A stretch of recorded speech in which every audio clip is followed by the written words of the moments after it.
Olá, querido amigo do canal, como estás? Como te encontras?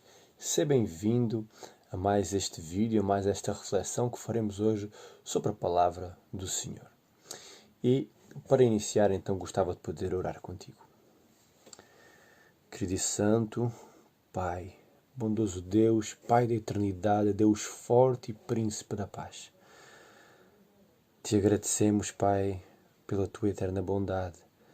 Te agradecemos porque Tu nos tens dado vida.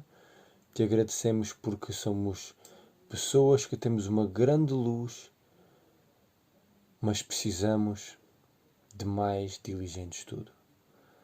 Temos tudo ao nosso alcance. Mimaste-nos, Pai, com a verdade, que muitos não a têm.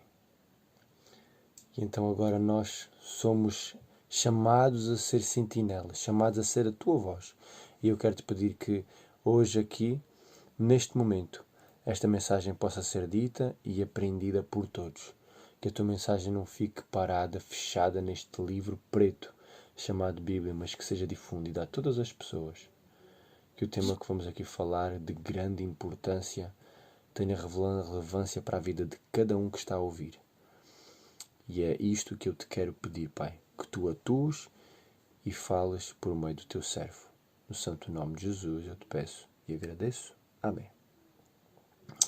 Muito bem, querido amigo. Temos vindo a estudar nesta semana sobre a lei de Deus. E o tema de hoje não é diferente. Vamos continuar a falar sobre a lei de Deus. Mas para hoje é necessário que abramos a Bíblia em vários textos. Vamos correr a Bíblia em vários textos, pois é necessário. O caráter de Deus nos 10 mandamentos. Esse é o título de hoje. Bem, falando que os 10 mandamentos não são apenas leis para seguir, mas que refletem expressamente a imagem do próprio Deus. É algo extremamente sério, importante e agradável, pois estamos a falar do nosso bom Deus. Bem, por que então há religiões que seguem a Bíblia, que guardam os mandamentos, há outras que não guardam? Será que Jesus, ao vir à Terra, mostrou que é para guardar os mandamentos, não é para guardar os mandamentos? Como é que isto funciona? Bem, com a morte de Jesus, esta é a pergunta que eu faço. O que acontece com a lei cerimonial? Por que nós hoje não continuamos a matar carneiros, os bodes? Por que é que já não há sacrifícios? Porquê? Bem, a resposta encontra-se tanto no livro de Hebreus, como de Daniel, como de Efésios, como de Colossenses. E vamos ver aqui ensinamentos muito interessantes. Paulo, o homem que fala mais sobre a lei, o maior teólogo de toda a Bíblia, que veio explanar muitos assuntos que não eram compreendidos. Mas que hoje em dia o Espírito Santo abriu as nossas mentes para compreender. E então, reparem, no livro de Hebreus, no capítulo 10, aliás, em Hebreus 10, do versículo 1 ao 6, diz: Porque tendo a lei a sombra dos bens frutos e não a imagem exata das coisas, nunca, pelos mesmos sacrifícios que continuamente se oferecem a cada ano, poderá aperfeiçoar os que a elas chegam. Não é a lei que aperfeiçoa em si, entenda-se. De outra maneira, teriam deixado de se oferecer, porque purificados, uma vez os ministrantes, nunca mais teriam consciência do pecado. Nestes sacrifícios, porém, cada ano se faz comemoração dos pecados. Porque é impossível, e aqui está o cerne, que o sangue de touros e bodes tire o pecado. Pelo que, entrando no mundo, diz o sacrifício e oferta não quiseste, mas corpo me preparaste. Holocaustos e oblações pelo pecado não te agradam. Reparem, não é o sacrifício que é feito que agrada a Deus. Na realidade, Deus pediu isso como prova deles, mas eles exageraram. Eles, em vez de deixarem de pecar, continuaram continuamente nos sacrifícios, retirando deles livremente a culpa. Já não havia o simbolismo dos sacrifícios. Eu vou acelerar, porque fica muito extensivo, mas eu vou-vos dar o texto para estudo maior. E depois, no versículo 11, diz: E assim, como todo o sacerdote aparece de dia, ministrando e oferecendo muitas vezes mesmo sacrifícios que nunca podem tirar pecados. Os sacrifícios que nunca podem tirar os pecados. Mas este, havendo oferecido para sempre um único sacrifício pelos pecados, está assentado à destra de Deus, à direita de Deus. Quem é que está assentado à direita de Deus? O próprio Jesus Cristo. qual é o sacrifício, o único sacrifício que foi válido? O sacrifício de Jesus. Daqui em diante, como diz, continuando no versículo 13, esperando até que os seus inimigos estejam postos pelos cabelos dos seus pés, porque com uma só oblação aperfeiçoou para sempre os que são santificados. Uau! Amém!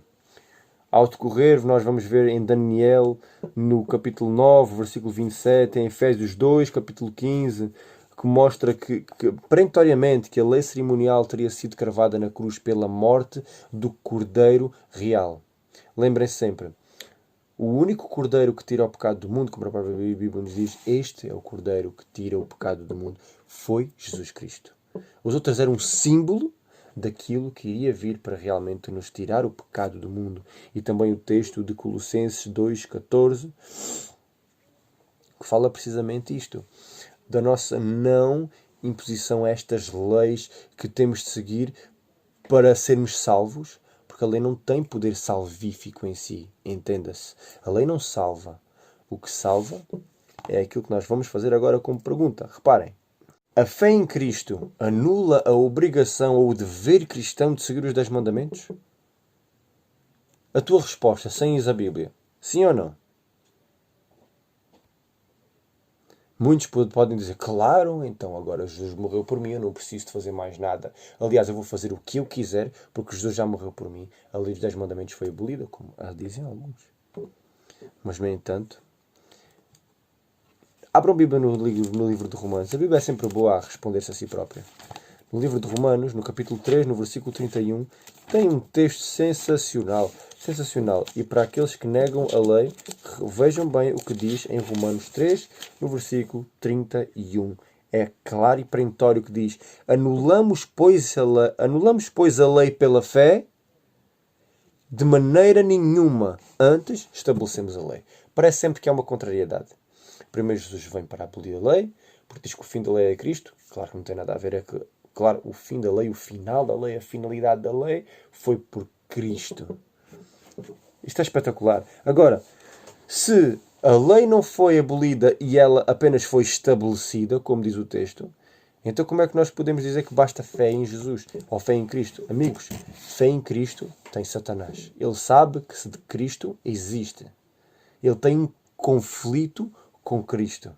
Satanás tem esse conflito. Satanás tem fé em Cristo.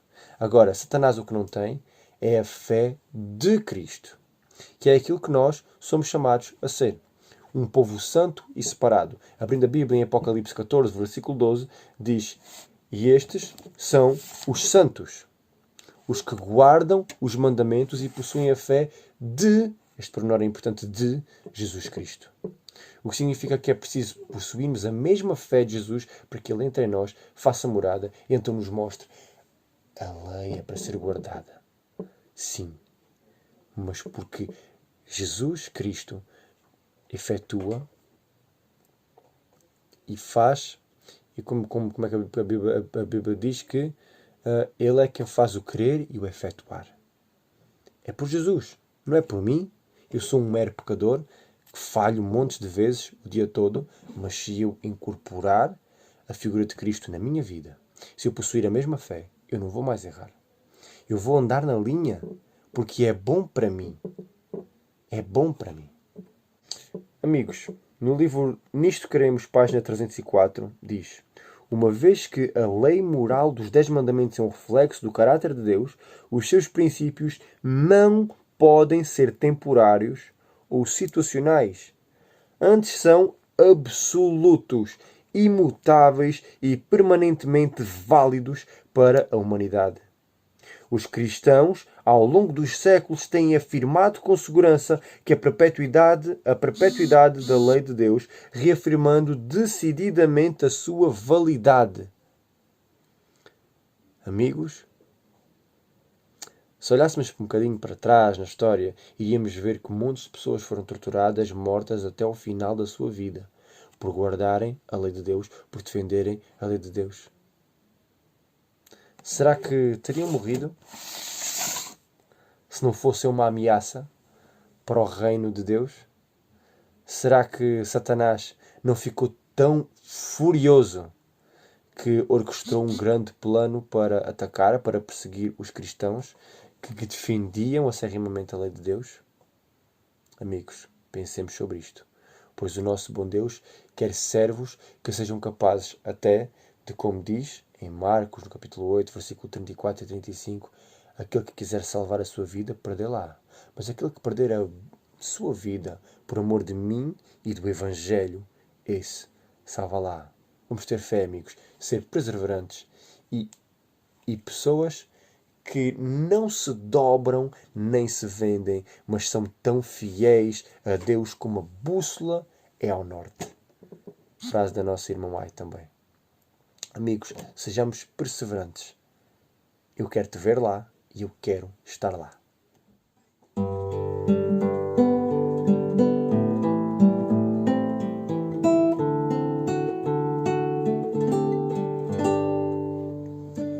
O que desvia o seu ouvido de ouvir a lei,